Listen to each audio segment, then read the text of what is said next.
ST ડેપોની મોકાની જગ્યાને રાજ્ય સરકારે ડેવલપ કરવાના નામે પીપીપી ધોરણે ખાનગી ડેવલપર્સને સોંપી તો ખરી, પરંતુ પરોક્ષ રીતે આ ખાનગીકરણ કેટલું ખતરનાક અને આ ડેવલપર્સને માત્ર નફાખોરીમાં જ રસ છે તેનું વર્વું ઉદાહરણ વડોદરાના મકરપુરાનું બસ ડેપો બન્યું છે। બસ ડેપોમાં બસની અવરજવર તો ચાલુ છે, પણ ડેપોના પરિસરમાં આવેલી અન્ય સંપત્તિઓને મહાનગરપાલિકાએ સીલ કરી। ડેપોના સંચાલકો મુજબ ડેવલપરે સમયસર મનપાનો વેરો ન ભરતા તેને સીલ કરી દેવામાં આવ્યું છે।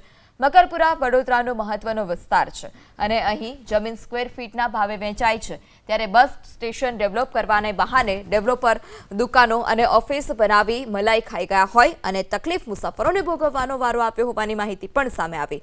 છતાંય પાછું રૂડું રૂપાળું નામ આપવામાં આવ્યું બસપોર્ટનું। બસપોર્ટની આ બરબાદી કોના પાપે થઈ છે, સાંભળી લો જીએસઆરટીસીના કંટ્રોલર પાસેથી જ। મકરપુરા એસટી ડેપો જે છે એ પીપીપી બેઝ ઉપર બનાવવામાં આવેલા છે, જેમાં બસ સ્ટેશનની પ્રિમાઇસીસ છે અને સાથે સાથે કોમર્શિયલ ફેસિલિટીઝ પણ ત્યાં આગળ ઊભી કરવામાં આવેલી છે।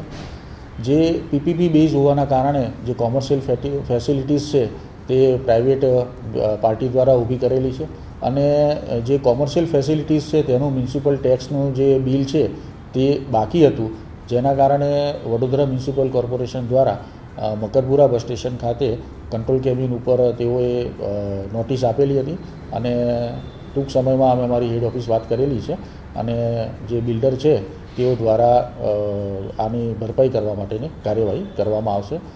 હાલમાં મકરપુરા બસ સ્ટેશનની કામગીરી જે છે એ ચાલુ જ છે, તમામ બસીસ જે છે એરાઇવલ ડિપાર્ચર ચાલુ છે અને કંટ્રોલ કેબિન પણ કાર્યરત છે। આથી મુસાફર જનતાને કોઈપણ પ્રકારની હાલાકી પડવા પામેલ નથી।